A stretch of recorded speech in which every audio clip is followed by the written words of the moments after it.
Tell you what I need, right? Yeah, I really need my love. I need to free my mind. I really need time. I need to free my mind out. I really need time. I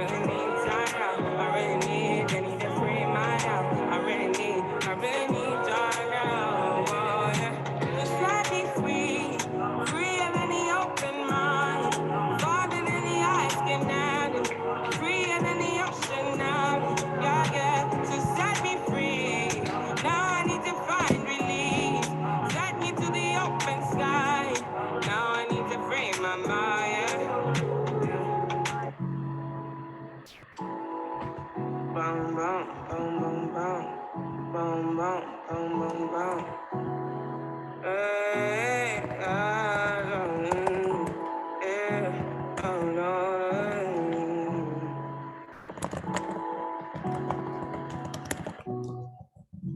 I might be falling deep. I might be falling deep. I might be falling deep. I might be falling deep. Tell me now why you need. Good afternoon. As you come on in the room. I might be falling deep. Falling deep.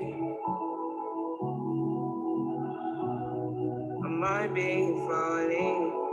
I might be falling. Good afternoon, everyone. Welcome to the Summer 22 Health and Wellness Series for Kasudi International. I am one of the board of directors for Kasudi International, an organization that focuses on providing purpose-driven relief, whether that's therapy, medical intervention, equipment, or service. We really strive as a board to work with the communities that we collaborate with to make a difference in the need that is necessary. So today, we are very fortunate to have my friend join us for our 2-session series for this summer, because we're still on Zoom. Usually we're in person working with the community. However, we are fortunate to have Dr. Mica Mitchell join us today. She is a pediatric physical therapist. I had the privilege of meeting her many years ago at a pediatric conference and meeting specific for the DI committee that she now chairs within the pediatric section. She is a force. A little bit about her: she's an assistant professor of physical therapy at Methodist University in Fayetteville, North Carolina. She has been a pediatric PT for a few years, not gonna date ourselves, right? She is my Queens homegirl. She is from New York City, which is how we instantly bonded. But she is really focusing on making such a difference within physical activity with children with disabilities. She has helped work as an ambassador for the Special Olympics in North Carolina. She is also a board certified specialist in pediatrics, clinical PT, and she is driven by a desire to improve the inclusion of minority individuals and groups through representation and justice. So please join me in welcoming her to today's session. Thank you to the audience for joining us as well. Thank you, thank you, thank you. It is an honor to be here to just share. I appreciate Kasudi International for the invitation from my dear sister, colleague, friend, Dr. Nia Mensah. She is the force. And so just honored to be able to talk about mindfulness with this group and how mindfulness can help if you're a healthcare provider, if you're a healthcare consumer, just in life as a human, in the different situations that you will find yourself, and just share this gift with others. And Dr. Mensah talked a little bit about me, and I do want to say that even though we're in this virtual space, I'm gonna need some interaction. So please utilize the chat, and there'll be different points in time where I will ask you to just kind of, share some things in the chat. And so I appreciate that. And if you can't, there's no pressure, no worries. But if you can, I like to build community, and sometimes it's just getting to know us. So just to start off and use the chat and say where you are, geographically, where you're located, or if you just want to rep where you're from, like wherever you want to put, where you are. And then what you want to get from this topic, what made you join. And like Dr. Mensah said, I am originally from New York, from the borough of Brooklyn in the do or die section of Bed-Stuy. So I always have to rep that. And, you know, I did move to Long Island, but then North Carolina, it has become my home. And so all of that good stuff. And as a child of God and as this, you know, being in this world, I find this gift of mindfulness. And it has really just helped me center that I can be the best version of myself in any situation that I am. And just really trying to find that authenticity and authenticness that I can share that with others in all the different roles that I occupy. And so today we're going to take a mindful journey as we talk about mindful purpose.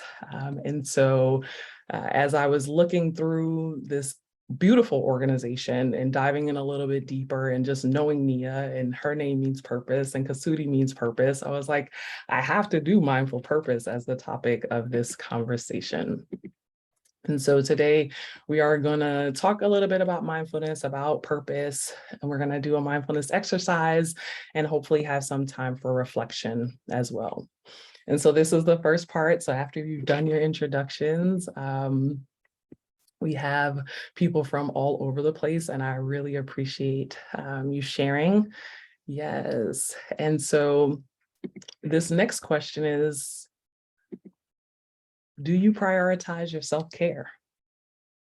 Because, you know, in all of these places and spaces that we're in, you know, if you're in healthcare, if you're a caregiver, if you have other people that you care about, a lot of times we just dive in and we're just like, I'm going to take care of everyone else. But question is, do you prioritize your self-care?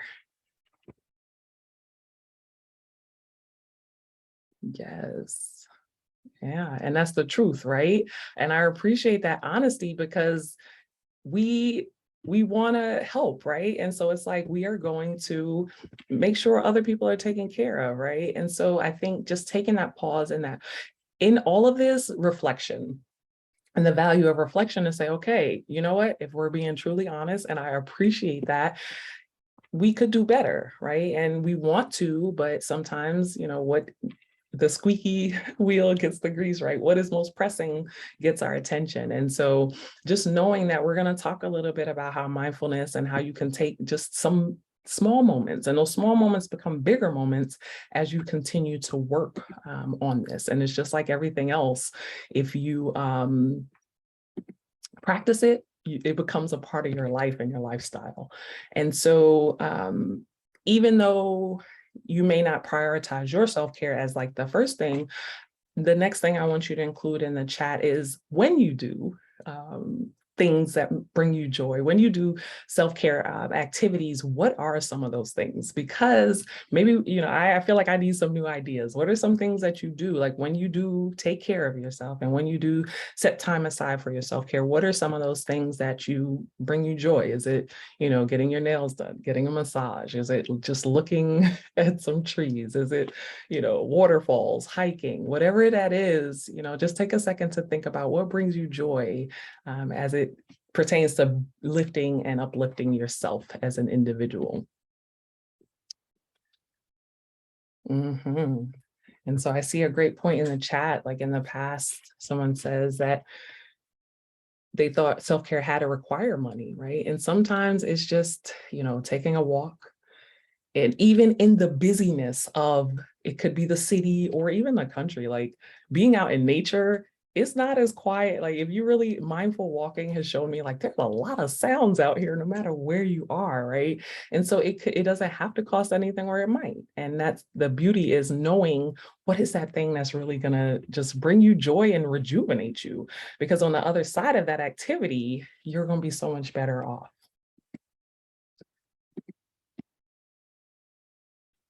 And Audre Lorde, she gives us this quote that self-care is not self-indulgence. It is self-preservation, right? So sometimes we need that permission to say, no, I got to do this for myself. I need to set myself apart so that I can take care of others. The stewardess on a plane will tell you, when this oxygen mask comes down, you have to take this for yourself first before you can try to help somebody else. And this applies the same in life, taking care of yourself mentally and physically. It helps you to sustain. And Kasuti's mission is that rehab, restore, replenish. You have to go through this process of restoring yourself. You need to return back to that previous state, be this individual that you want to be, the things that bring you joy, and then set yourself apart, set some time apart to refill yourself. And so I think just those reminders and that permission that it is okay to take this. Now, if you overindulge, that's another story, right? And so with all of this, you identify what are the needs that you have. And so, in coming to talk to you about mindfulness, and this topic is mindful purpose, mindfulness is really just, it's a process. It can become a lifestyle, and it's really maintaining openness. It's patient. It is acceptance, and being able to focus on things in a non-judgmental way. And so in every situation, in every interaction, either with yourself or other individuals, what your intentions are and how you present to yourself and interact with the world, it can be done in a mindful way. And so that means, like, with this acceptance, it is what it is, right? You could only change you. So sometimes you really have to see things for what it is and accept what it is, the good, the bad, or indifferent, and be intentional in being able to give your full attention to whatever it is that's going on. Just think about places and environments where you've been interacting with people and you felt judged, and how that made you maybe not want to engage as much. But just knowing that being a mindful individual, you bring yourself with full attention for, if it's an interaction with someone else, or it's just your interaction with yourself, is non-judgment, what is going on, and that acceptance. And it makes things, you can see things in a different way. It makes interactions different, because people are able to open up. Think about how you feel when when you are being judged. And we have to be intentional about how we want to interact with others. And sometimes, with mindfulness, I like to remind people that it's not about, trying to multitask, right? So raise your hand if, and you don't have to turn your camera on, but raise your hand if you're like, I love to multitask. Right. And so in life, the lie is that you can multitask.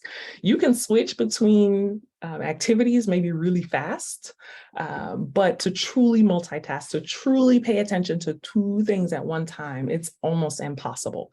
And so with that, you're not a computer, you're a human. So lean into that humanity and give your on purpose attention to one thing at a time, practicing mindfulness, practicing active listening, being engaged when you're involved in interactions with other people and situations. And so as you set your intentions, you make the time to commit to this practice of mindfulness, it will only increase how you interact with others as well. And so, you're like, mindfulness, I keep hearing you say this word. Well, guess what? We're going to start our mindful practice right now. And you can do this throughout the session, because if you need to take a moment to ground yourself, you can use your breath as an anchor. And so I want you to bring your attention to your breathing and take an intentional, really deep breath, a long, slow inhale. Pause, and then a long exhale. Giving attention to any sensations or movement that you feel.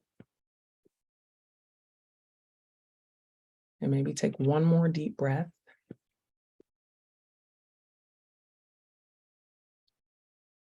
And as you return to your regular breathing rate and rhythm, and you can continue to give your attention to the sensation of your breathing, how it feels at your nose, how you feel the movement at your chest or your abdomen.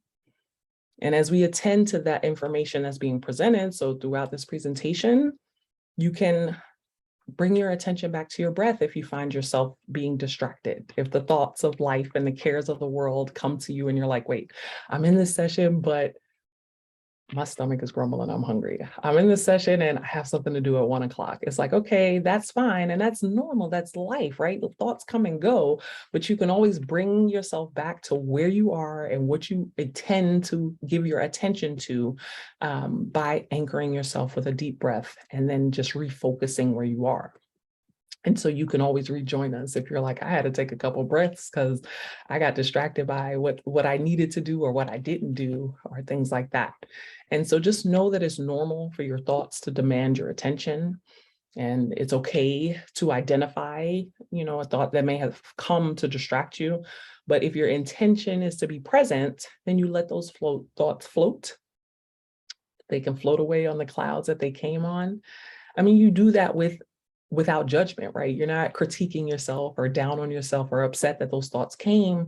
That's part of being a human, right? And so with that, let it go, right? You allow those thoughts to go. You don't hold judgment or chastisement or, get upset about it, and just bring yourself back to what you want to attend to. And so that was our first way, like how you can integrate mindfulness into your everyday. And that's as you're talking to people, as you're just thinking about what you want to do, and we'll have an opportunity to do another mindfulness exercise at the end. And so purpose. What is purpose, right? Purpose can be a massive thing. Purpose is the reason we do things. It could be the reason, what we were created for, why things exist. It could be your intentions. And so, this could go really deep, right? You could have like an existential moment, like, what is my purpose in life, right? Like, what was I created for? It could be less deep, maybe like, what is my role in this particular situation, right? If I'm a student, my purpose is to get through this and get this degree. If I'm interacting with an organization, what are my gifts that I can bring forward to make this so much better? Because we are better together. And so as we go through this time together, just start thinking about, if it's too much and you're like, whoa, that's okay, right? You meet it where you're at when it comes to purpose. Some of us are like, oh, I absolutely know why I was created and I'm doing that. And that's beautiful. There's time and a place for us to always come back to some self-reflection. And if you're like, I'm just getting started and I've never even thought of what my purpose is, that's okay. That's why you're here, right? And so we can kind of work on that together and give you some tips on how mindfulness can at least help you to start that journey, and some of these things we'll talk about may just start to pique your curiosity, and you might need to reach out to mentors, after this, or your circle of trusted individuals, maybe it's counselors or therapists at any point in time to really open up who you are and where you want to go with this. But just knowing that you're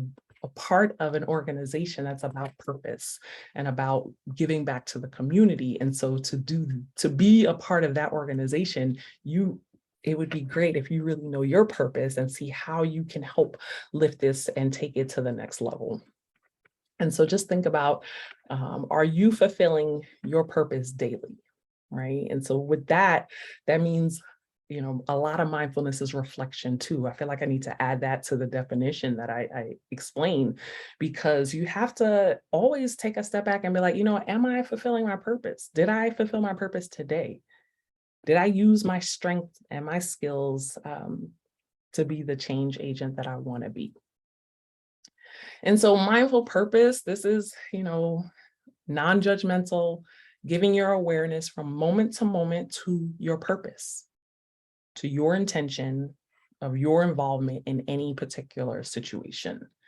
And so that means you have to be okay with what it is. You have to be willing to share your gift and do it in a way that it helps to uplift others as well. And I am a physical therapist, and I know there are some other healthcare providers in this room. And even as a consumer of healthcare, knowing that, we are evidence-informed beings. And so I did want to share a little bit about this systematic review that looked at mindfulness practices for healthcare providers. And none of this is only for healthcare providers. This is for students. This is for, like I said before, mindfulness is just really to help you through this human experience. And so this particular journal, this research, they looked at 221 different articles about mindfulness. So people are out here doing some research on mindfulness, and that curiosity that's needed to say, what is this all about? Is this really going to help me? Or is this, just something that you're trying to fill my time with? My time is precious. And so for the 221 articles that they looked at, 14 of them met this inclusion criteria that they began to talk about. And then they shared the evidence that they found. And this research identified themes in mindfulness and mindfulness training. It has been associated with attitudes of curiosity, which is so needed, connection to self and patient, right? So when you have a really good connection with someone, they're probably in tuned to your needs and confidence in who they are. Active listening, mindfulness practice will help you be more a better active listener because you are really in tuned and in the moment.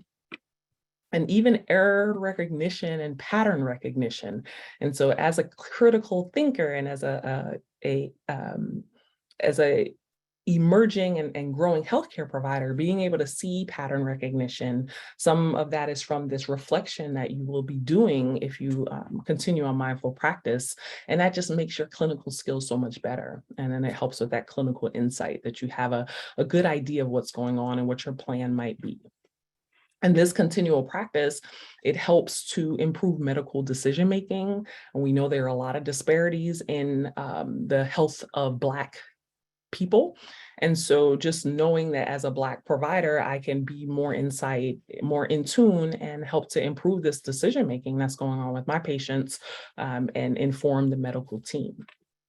And this works to also improve, if you're in a position of leadership and management, mindfulness helps in work engagement, because if everybody that you're working with now has embodied this mindfulness approach, and then they're using all of those things listed, and so that engagement with others, when you have people of like mind and like interests and understanding, your engagement is going to be improved and the work performance is improved, because if everybody is being mindful, part of that definition was they're non-judgmental, right? In the moment. Now, let me just say, you will have your moments of judgment, right? But if you start to catch yourself being real critical, it might be time to take a time out and pause and say, you know what, right now, let me hone my mindfulness and not judge you so harsh. But with everybody practicing mindfulness, you have improvements in work performance and in the environments. And so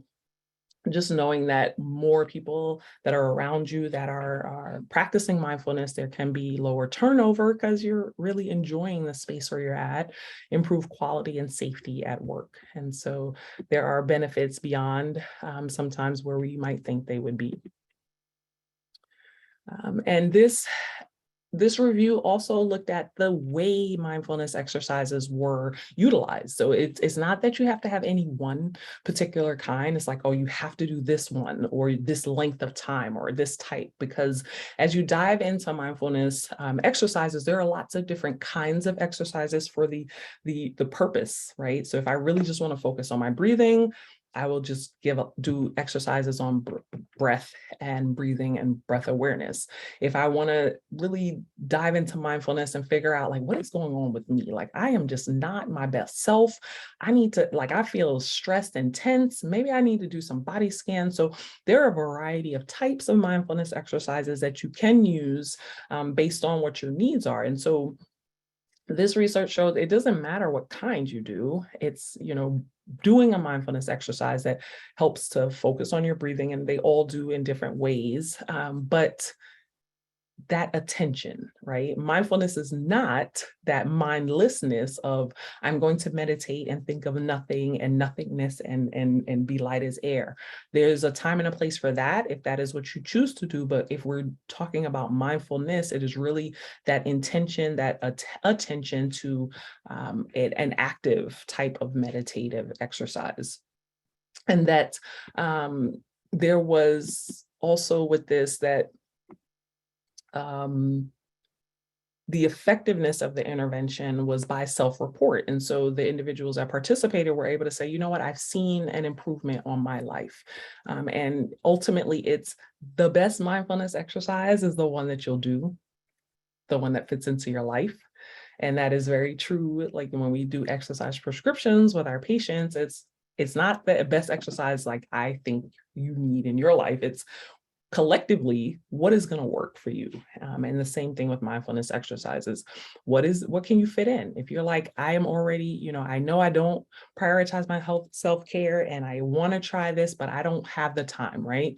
You can do 30 seconds, you can do 10 seconds, you can do 1 minute. So there are ways that you can slowly integrate and add mindfulness exercises into your life. Take those moments of reflection to see how it has been helpful. And then you'll find the time, you will make the time once you really look and see how effective it has been for you.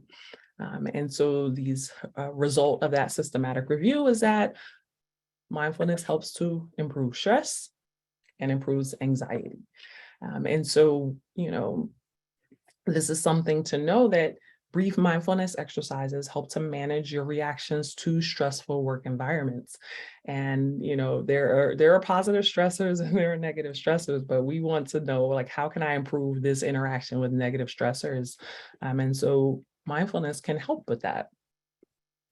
And it also helps you, be intentional and give your attention to what's in front of you. So what that also does is it helps to switch you from just being on autopilot, right?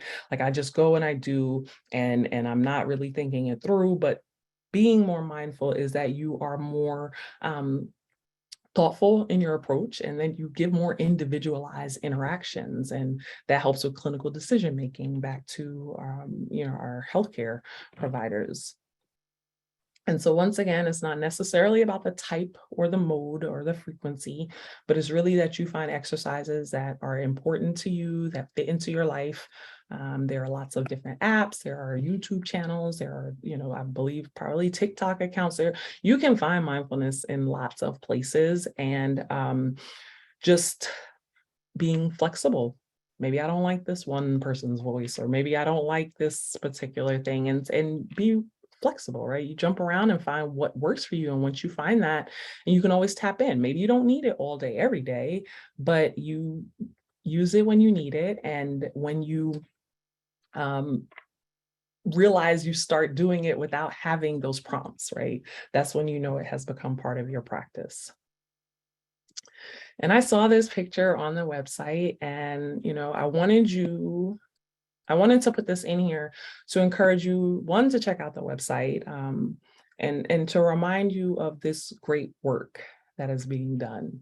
And this is from a 2019 mission trip. Kasudi is rehabbing, they are restoring, and they're replenishing. And so partnering with this group is just, it's beautiful, right? If you're really trying to be about purpose and identifying why you want to know your path, your purpose, how can what you do and what you do well really help the mission of Kasudi and helping that move forward. And you, in this picture, you can see the implementation of passionate medically based intervention. You can see the manifestation of the goals of this organization. And so it just brought joy to me. So I was like, I'm going to add this in this presentation. And so this question should look familiar, but my question shifts a little bit. Will you prioritize your health, self-care?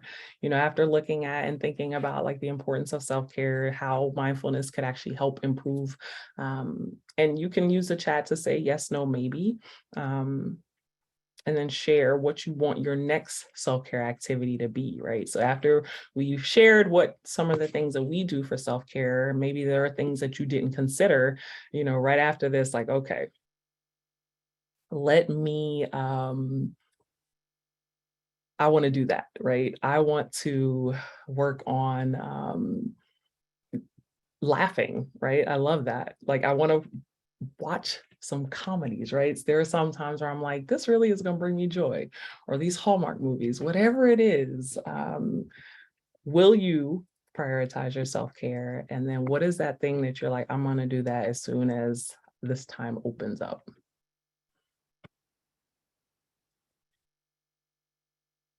And so I see in the chat a question. Yes.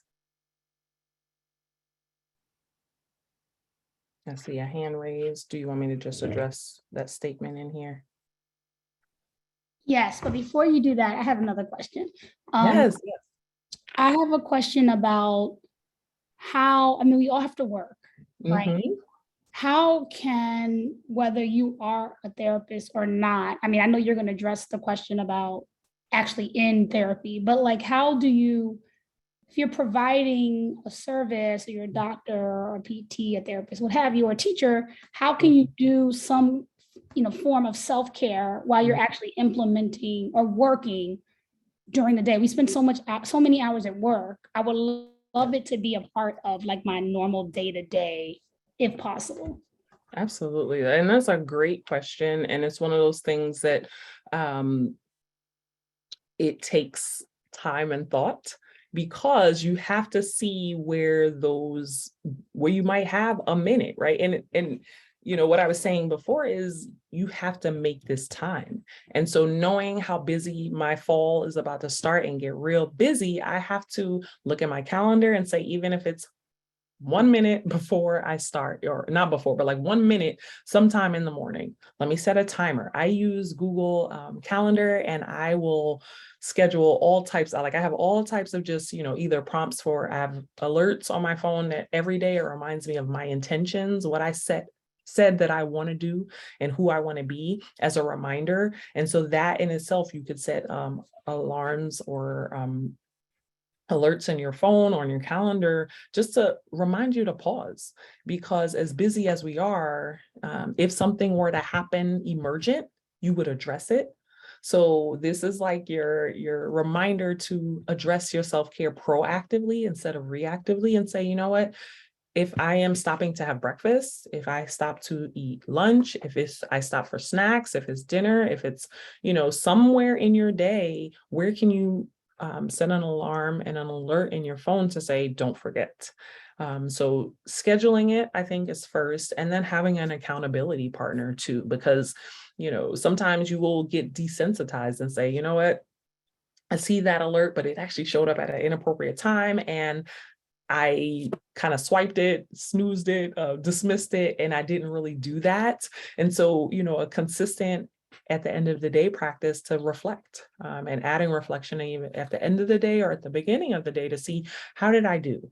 Did I do what I wanted to do? Because I'm accountable. Like, if I can't be accountable to myself, then I'm accountable to nobody.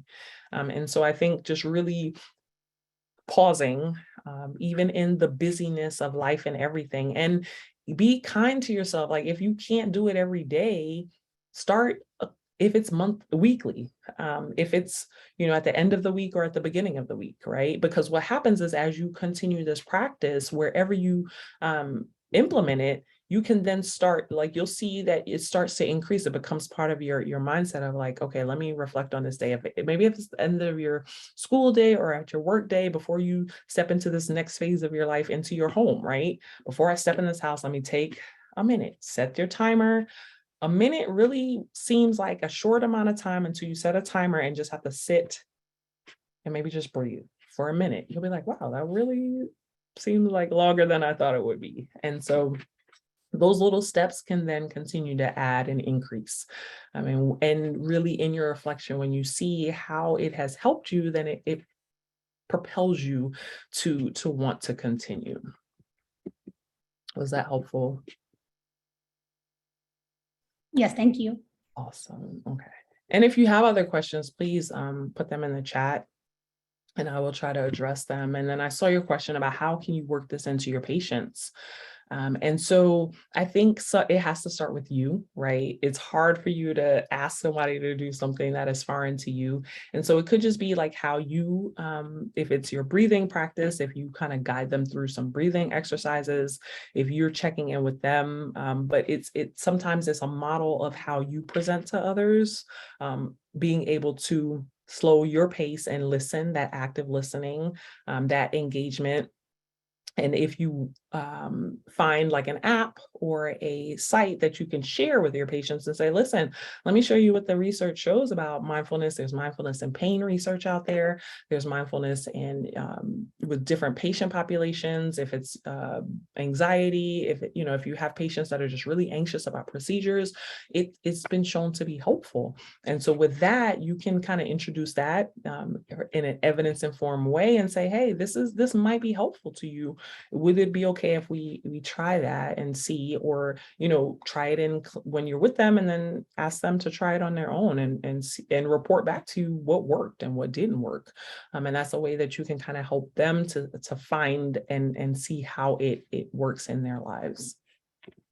And on another level, so this is like, more with an older patient that can interact with a pediatric patient. A lot of it is just what I've learned in my practice is how I become I can mirror and my patients can mirror when it comes to breathing.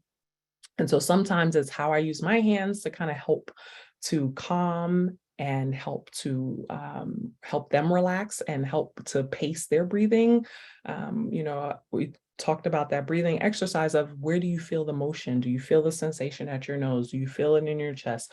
Do you feel it in your abdomen? And so sometimes you can pace your breathing with theirs and using your hands to just help them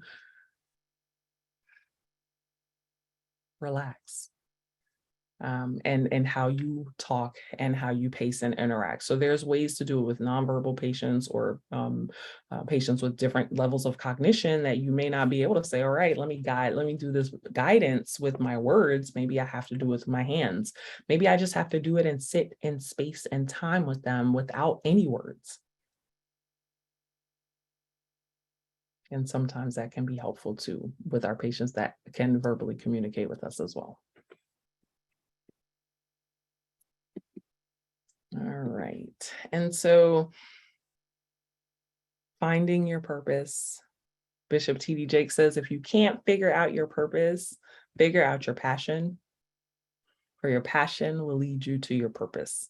And so with all of this, to be your best self, you have to know who you are and the things that bring you joy, what is unique to you that helps your light shine bright, because that then helps us in all the other things that we need to do.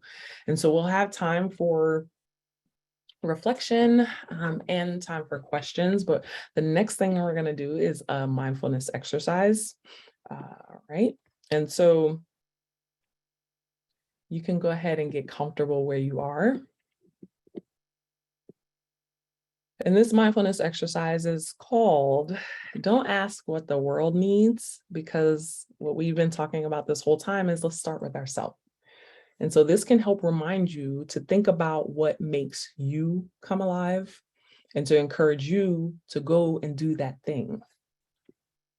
And it's a beautiful way to cultivate mindfulness. And it's noticing the things that bring you joy, identifying and prioritizing the things that make you come alive, because you need to fuel your passion to help you walk out your purpose. And by taking the time to appreciate these moments, you're training your mind to recognize more of them in the future. You're like, oh, that brings me joy. I didn't even realize that really makes me happy. That keeps me going, right? And so go ahead and close your eyes or gaze off into the distance. And you can relax yourself, relax your body. And as you begin to relax and to release, take 3 deep breaths.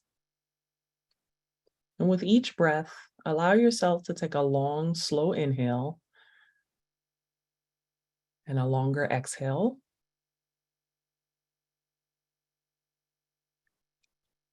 And you want to soften any tension you feel with each exhale.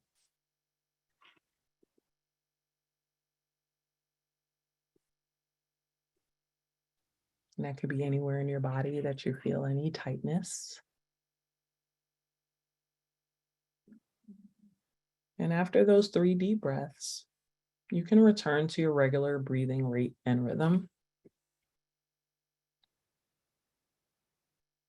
And in life, we need to focus on ourselves as nurturers and providers. We can sometimes forget to do that self-check-in. Taking care of ourselves will help us take care of others and those in our personal lives, at work, and in our volunteer endeavors. In this exercise, like I said, I don't want you to ask and think about what others need. This is your permission to focus on you and ask yourself, what makes you come alive? What is the thing you want to go out and do with passion? And Howard Thurman quoted this phrase and said, what the world needs is people who come alive. And don't ask what the world needs or what others need. First, you must ask and know what makes you come alive and be willing to go out and do it. And so because the world needs people that have come alive, we need that, let that quote kind of settle in you for a little bit, right? So you can continue to do what you're doing, but are you doing it in a way that's showing your passion, showing you in your most vibrant form? And just a reminder, if any time during this exercise you get distracted by thoughts or feelings that demand your attention, no worries, because that's normal. Take the time you need to bring your attention back to your breathing. And it might be a few breaths, but let yourself get grounded. And then allow yourself to release those thoughts and feelings as you exhale. And then you rejoin us when you're ready. And so as you ask yourself and think about what makes you come alive, I want you to visualize what that looks like.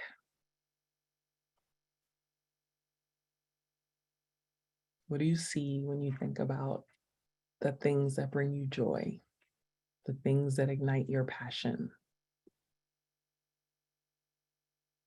Become aware of feelings or sensations, those thoughts or images that might come to mind.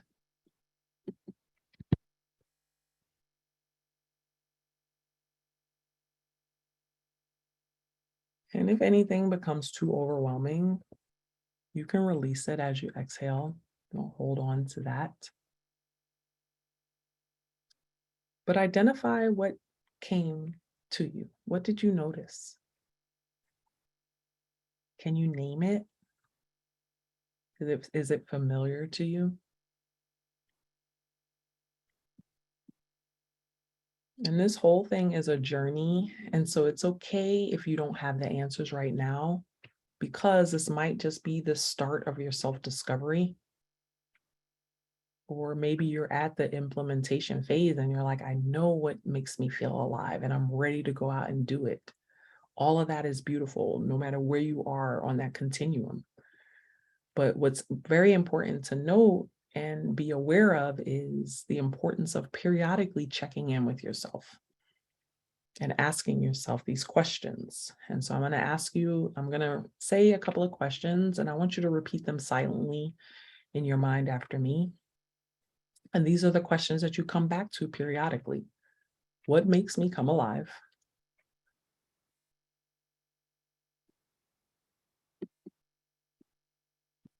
What can I do with that?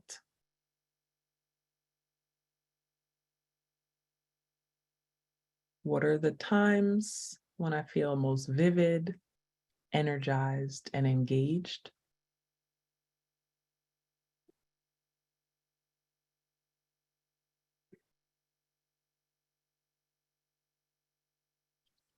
And when is a time that I have seen my unique gifts shine bright?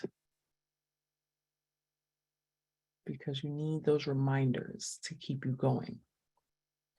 And our passionate responses to life are like that of a string of shining lights, guiding us home to ourselves at deeper and deeper levels. And these lights, the light that shines bright in you, there are your talents, it could be your perspectives, your lived experience, any gifts that are unique to you, and those things that long to be expressed through you for the world to benefit. And so continue to ask yourself, what makes me come alive, and what can I do with that? And we can get to know ourselves so well that we know without a doubt what is meant for us. And we will identify what makes us really come alive when we reflect and notice the circumstances that light us up from the inside and make us shine. And so check in with yourself to answer, what makes me come alive, and what can I do with that? Because once you know that about yourself, you can then meet the demands of the world. You could then ask what the world might need. And as we come to the end of this mindfulness exercise, take 3 deep cleansing breaths.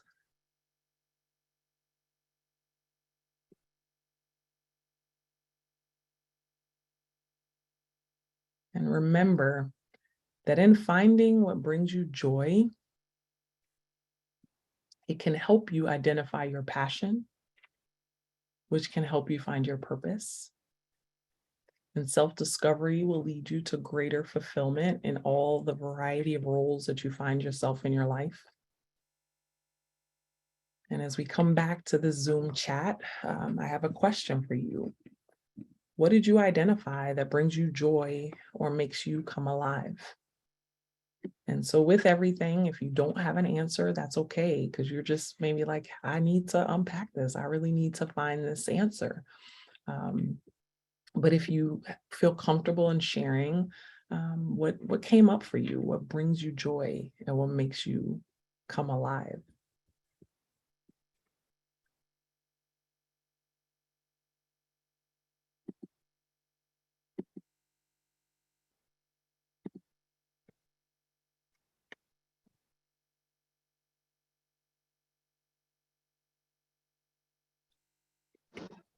Thank you. So helping others and learning, right? And so knowing that about yourself, that can just open up what you're able to and willing to do. And so being able to help others. And so that's how you ended up in the occupation or the job or the roles or, those volunteer spaces. Like if you sit back like, oh yeah, I do like to help people. That's why I'm here. All right. Anything else? What brings me joy is connecting people, connecting things for the purpose, right? What are the mission and vision? And I think that's something to definitely be aware of, as you work on where you want to connect and where you want to take these gifts, look at the mission and vision of where you're trying to go and where you want to be a part of, because then that helps you know if it's in alignment, right? And so being around loved ones, absolutely. All of that is great. Yeah, seeing students find new insights and understanding, right? When the things connect for them, that is awesome. Helping others through teaching.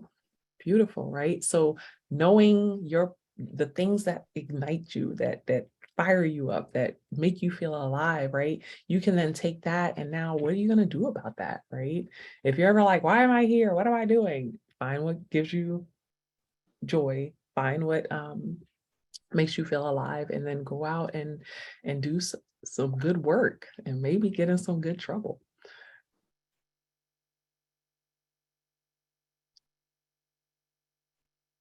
Oh, I like this, Dr. Caruth, that, sometimes saying no because you want to help and you want to do all the things, and I think that is important part to say too, right? You have to assess your capacity in all of this, right? Like, yeah, this is my purpose, but is it your purpose for all the things at all the times for your, to then ultimately harm you if you become and do too much? And so I think that's a great point. that knowing those healthy boundaries, and I think also knowing, who you are partnering with will also to help you know, like, is this a right fit for right now? Because there are some things that might be a great idea, but maybe you need to give yourself space and time. Like, it's a great idea, but right now I really can't. But when I can, I am ready to go. And so we have Karim, I know her, find joy in building community, right? And I think culturally, we need community, and if we look at, this Black African diaspora, right? We come from where we come from and where we ended up, but we're all needing community, and not to let the effects of colonization show us that we don't, right? And so I think there's beauty in that, in saying, you know what, knowing that ignites you, now go out and do that. And I think that's beautiful. Oh yes, a journal. Journals are great. You can do those digitally or physical journals, and that reflective practice, right? And like you said, Erica, looking back at those patterns, right? And so that's something else. Like, if you're like, I didn't know what the answer was to these questions, that's a great idea. Start with a journal and, write down every day, what brought me joy? And then you can also take it to the next step. Every day, what was I grateful for? And so just knowing that, and then looking at that over time, like, oh, there's my answer. I see that pattern, right? So thank you so much for sharing in the chat. And anybody have any questions, feel free to use the chat. You can unmute it. And while we're waiting on any questions that you might have, I know we have time for a couple, maybe one or two. I do want to share, for those of you that are here, this is my invitation. If you are a student, or if you are a practitioner, if you are a human and you're like, I fit into any of these boxes, there will be no, you will be welcome in this space no matter when you join us. But one of my passions and one of my purposes is to be an encourager. And I facilitate discussions and reflections with Mindful Mondays and Mindful Mentoring. And so if you're a student, Mindful Mondays is a place to join other students on the second and fourth Mondays, starting back in August, and we're very excited about that. And then Mindful Mentoring is for practitioners. And like I said, we've had patients join us. They're like, but we're not a PT or PTA. And I'm like, you're always welcome in this space. So if you're like, I'm not even in healthcare, guess what? Come join us for Mindful Mentoring, because we come and talk about topics. And it really is not isolated. Like, the discussion is not healthcare related. It's about life. Like, how do we get on the other side of maintaining and being the best version of who we want to be in variety of environments, but then also, like, you can learn from other people, and where, like, everybody's at different levels, how long they've been in the game, how, what types of environments. So it's just a beautiful community for either of those spaces, where we just come and talk, and if you're about community, come join us. And so thank you for those comments in the chat. And if you are interested in just connecting at an individual level, or if you have groups that you would like for me to talk to or share information with, you have my contact information. You can find me on social media. Twitter is where I'm most active. I am learning the Instagram. So if you found your passion is Instagram, if your purpose is to be connect on social media, please reach out and give me any tips that you have when it pertains to Instagram. I'm learning. Dr. Caruth is going to help to set me straight about these reels. But I do wanted to share this information so you can reach out and connect, right? Because I'm all about some connection and share. Where do we meet? How is this information helpful to you, right? Or is there something else you needed? So that can then help the next individual that I share this with. So thank you for your time, for joining, for answering these questions, for listening. Anybody have any other questions? There are no more questions. I just want to thank you on behalf of the board of directors and the organization, and thank everyone that participated today. I really enjoyed the lessons you gave us, and mainly even the exercises. I realized that just taking that moment was really important. I just want to summarize what Dr. Mitchell gave us, which is mindfulness purpose is non-judgmental. And if we take that to heart, we can apply that to everyone we interact with. I think some of the challenges we see in today's politics and media is judgment on people's lifestyles and people's choices. I think if we can start with mindfulness and really moving to a space of non-judgment, you can really make a difference in today's society. And Dr. Mitchell also talked about intentional moments to breathe, reflect, accountability for your own self-care, and taking in those moments and really allowing yourselves to really take stock in what brings you joy and what gives you peace, and knowing what those things are. Some of us don't even take the time to figure out what they are, and I'm guilty of it. She did share a systematic review, and if anybody's interested in that citation, I'm happy to share. I do personally know of a lot of literature looking into mindfulness and meditation, specifically in the neurological population, peds included, but more so Parkinson's, stroke, really working with patients to address some of the life catastrophes that may happen for these individuals, and finding ways to allow meditation and mindfulness to help encourage them in addition to their rehab process. So if anybody's interested in that, I'm sure you can reach out to Dr. Mitchell and myself. But she shared a systematic review that looked at healthcare practitioners that practice mindfulness, and that practice helped to breed better interactions with patients, engagement, helped to reduce anxiety and attention to detail. Don't we all want attention to our healthcare detail? I do. I don't know about you. And also to really address patients and really improving our own patients, because we all know life happens and working and stress is a real thing. So really maybe taking the moment to ground yourself to help improve your own patients will definitely carry over into every interaction. So again, I just want to thank you, Dr. Mitchell. This was a wonderful time, a wonderful session. You are amazing, operating your purpose. And thank you again for blessing our health and wellness series for summer 2022. Everybody have a great day. Anytime. Thank you, and enjoy the rest of your Friday afternoon. Bye. Bye. Thank you. Thank you.